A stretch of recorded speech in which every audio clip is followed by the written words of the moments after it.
ቤላ አሁን ላይ የቤቱ ህመሟ በላይ የሆነባትንም የእናቷ ናፍቆት እንደሆነ ለአባቷ ተናግራለች። አባቷ አብርሃም አሁን ላይ ልጄ ምንም አትሆኝም፣ ትድኛለሽ፣ አሁን ላይ ትንሽ ነገር ነው የያዘሽ ብሏታል። የያዘኝ በሽታ ንገረኝ አባዬ፣ ምንድን ነው የሆንኩት? ምን አይነት በሽታ ነው? ይሄን ያክል የማያድን ነው ወይ እያለችው ስትጠይቀው ነበረ። በዚህን ሰዓት ህመምሽ ትድኛለሽ፣ የማይድን አይደለም ልጄ፣ ሁሉም ነገር ትድኛለሽ እያላት ነበረ። በዚህን ሰዓት ግን እሷ እሺ ህመሜ ለምን አትነግረኝም? ምን አይነት በሽታ ነው ያዘኝ ብለዋለች። ህመምሽማ እያለ ዞር ብሎ እንባዎቹ እያወረደ ነበርና ህመምሽ ታውቂያለሽ፣ ውሃ አትጠጪም፣ በቃ እንቅልፍ አለመተኛት፣ ትንሽ እሱ ኩላሊትሽን ነክቶታል እያለት ነበርና በዚህን ሰዓት በጣም እያዘነ እንባዎቹ ከአይኑ በጣም ዶብ ዶብ እያሉ ነበረ። በዚህን ጊዜ ግን ውስጡ ከመቁሰሉ በላይ ይበልጥ ጥያቄዎቿ በጣም አሳዝኖታል። ሳቤላ እናቷም እንደሞተች ነበረ እያመነችው። በዚህን ሰዓት አብርሃምም እናትሽ እኮ አልሞተችም፣ ትመጣለች እያለ ተስፋ እየሰጣት ነበረ። ከሳቤላ ርቆ ምን ያክል ልጄ በእናቷ ናፍቆት እየተሰቃየች እንደሆነ አሁን ነው የገባኝ እያለ ነበረ። በዚህን ጊዜ እንዴት አግኝቼሽ ወደ ቤት ልመልስሽ? ወዴት ነው ያለሽው? ታስፈልግኛለሽ፣ ነይ እያላት ነበረ ሚስቱ። አሁን ላይ ይበልጥ የዲና ከቤት መውጣት ምንም እንኳን የራሱ መንገድ እያስተካከለለት ቢሆንም አብርሃም ግን ይበልጥ በጣም ውስጡ ከፍቶታል። ምን አስከፍቻት ነው ይሄን ያክል ቤቱ ጥላ እስከምትሄድ ድረስ? ይሄን ያክል ምን አደረግኳት? ልጆች ገና አልወለድ፣ ልጆች መውለድ ቤቱን ማድመቅ የምንችልበት ሰዓት ነበር እኮ እያለ ነበረ። አብርሃም በውስጡ የዲና ከቤት መውጣት ይበልጥ ከፍቶታል። ዲናና ማርኮ ቤት ከደረሱ በኋላ የእውነተኛ ልጆቻቸውንም ይህንን ካዩ በኋላ ደስታቸውንም ከእጥፍ ሆኖላቸው ነበረ። ግን ደግሞ በመሀልም የወጡበትንም አላማ አብርሃም ደጋግሞ ስልክ ይደውልልናልና ስልክ ደውሎልን ወደዛም እንመለሳለን ተለምነው ብለው ነበረ። በዚህን ሰዓት ግን አብርሃም ስልኩንም አንድ ጊዜ ደውሎላቸው ነበረ። በዚህ ሰዓት ደጋግሞ ሳይደውልማ በጭራሽ ስልኩ ማንሳት አንችልም፣ መለመን አለበት እያሉ ነበርና አብርሃም ግን ከአንዴ በላይ ስልካቸውም ላይ ማርኮም ላይ ቢሆን ዲና ላይ መደወል አልቻለም ነበረ። በዚህን ሰዓት ይበልጥ ሁለቱም አስጨንቋቸዋል። ማርኮ ስልኩ ወደ ሁለቱም አለመደወሉ አብርሃም ማርኮ ይበልጥ ጸብ እንዲያነሳ አድርጎታል። ከዲና ጋር የመረጥሽው መንገድ ቤቱንም ትተን እንደወጣ አድርገሽ አሁን ላይ እስኪ የታለ የደወለው እያለ በጣም ሲጨቀጭቃት ነበረ። በዚህን ሰዓት ግን ተረጋጋ እያልኩ ለምንድን ነው የምታስጨንቀኝ እያለች ከዲናም ከማርኮ ጋር በጣም ስትጨቃጨቅ ነበረ። አሁን ላይ አብርሃም ኤፊም ወደ ቤት ከመጣ በኋላ እንደምንም ብላ ርብቃ ኤፊ ወደ ቤት እንዲመጣ አድርገዋለች።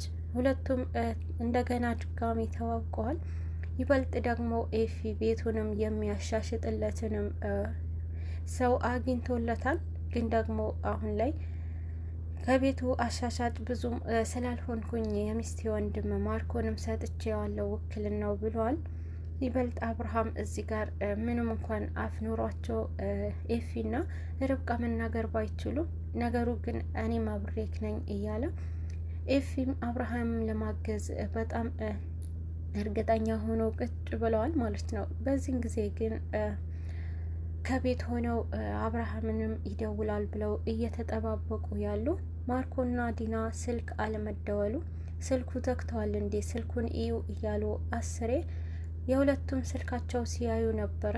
ግን ደግሞ አብርሃም አንዴም ስልክ አልደወለላቸውም። ይሄ ነገር ደግሞ ይበልጥ አሳሰባቸው። ፈጥነው ወደ ቤት መሄድ እንዳለበት ማርኮ በራሱ መንገድ ይወስናል።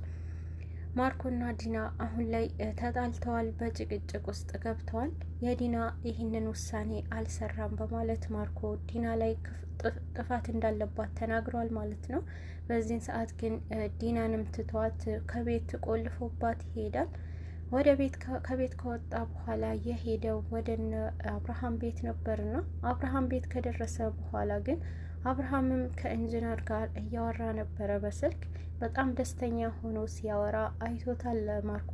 በዚህን ጊዜ በጣም በመናደድና አንተ እዚህ ትስቃለክ፣ እኛንን ትዝ አላልንህም፣ መውጣታችንም እንኳን ምንም አልመሰለህም እያለው ነበረ። በዚህን ሰዓት ግን አብርሃም በጣም በፈገግታ ሆኖ ነበረ። ማርኮ የተሰማው ነገር የእኛ መሄድ ምንም አልመሰለውም ነው እያለ በውስጡ ጭንቀት ውስጥ ገብቶ ነበረ። ይበልጥ ደግሞ የእሱ ሳያንስ ሳይበቃው እዛ ውስጥ ኤፊና ርብቃንም አብረው ያያቸዋል። በዚህን ጊዜ ይበልጥ ንዴቱ ጨምሯል ማለት ነው። በመናደድና ዲና ያደረግሽው ነገር ብታይ ይህንንማ ባይንሽ ማየት ነበረብሽ እያለ ነበረ። ይበልጥ እዚህ ቤት እኔ ደስታችሁ ወደ ለቅሶ አድርገዋለሁ እያለ ማርኮም ሲዝትባቸው ነበረ። በጣም በመናደድ ሄዶ ለዲናም ሁሉንም ነገር ይነግራታል። ዲና በጣም ተናዳለች። አቅሙ ካለሽ ሄደሽ ቤቱ አንቺ ማየት ትችያለሽ ብለዋታል። አሁን ላይ ዲናም ተደብቃ ወደ አብርሃም ቤት ሄዳለች። ከዚህ በኋላ ግን ያየችውንም እሷን በጣም አስደንግጧታል። እሷ መሆን የነበረባት መኪና ውስጥ ከአብርሃም ጋር ሳቤላንም ከትምህርት ቤት ለማምጣት የሄዱት ርብቃና አብርሃም ነበሩ። በዚህን ጊዜ ግን መኪና ውስጥ አብርሃምና ርብቃ ካየች በኋላ በጣም ጭንቀት ውስጥ ገብታለች። እኔ መሆን የነበረብኝን አንቺ ሆነሻል አይደለ እያለች እሰራልሻለሁ እያለች ርብቃንም ስትዝትባት ነበረ። የርብቃ ከአብርሃም ጋር መሆን እኔ ነኝ እንጂ እዛ ቤት እመቤቱ አንቺ አይደለሽም እያለች ብቻዋ ስታወራ ነበረ። በዚህን ሰዓት ግን ርብቃ አሁን ላይ አብርሃምንም እየደገፈችው አይዞህ ሁሉንም ነገር ታልፋለክ እያለችው እጁንም እየያዘችው ነበረ። ይበልጥ ዲና አሳስቧት አስጨንቋት ነበረ። ከንፈሯም እየነከሰች ነው። ምንድን ነው ይሄንን የሚሆነው ነገር ግራ ገባኝ እያለች ነበረ። በዚህን ሰዓት ግን አብርሃምም የርብቃ እጅ ይዟታል። ርብቃንም የውልሽ እስካሁን ላደረግሽልን ነገር ሁሉ እናመሰግናለን፣ ግን ካሁንም በኋላ ልታደርግልን የምትችልው ነገር አለ ብለዋታል። ርብቃ አሁን ላይ የሳቤላ ልደት ደርሷል፣ ስለዚህ የሳቤላ ልደት እናክብር ብለዋታል።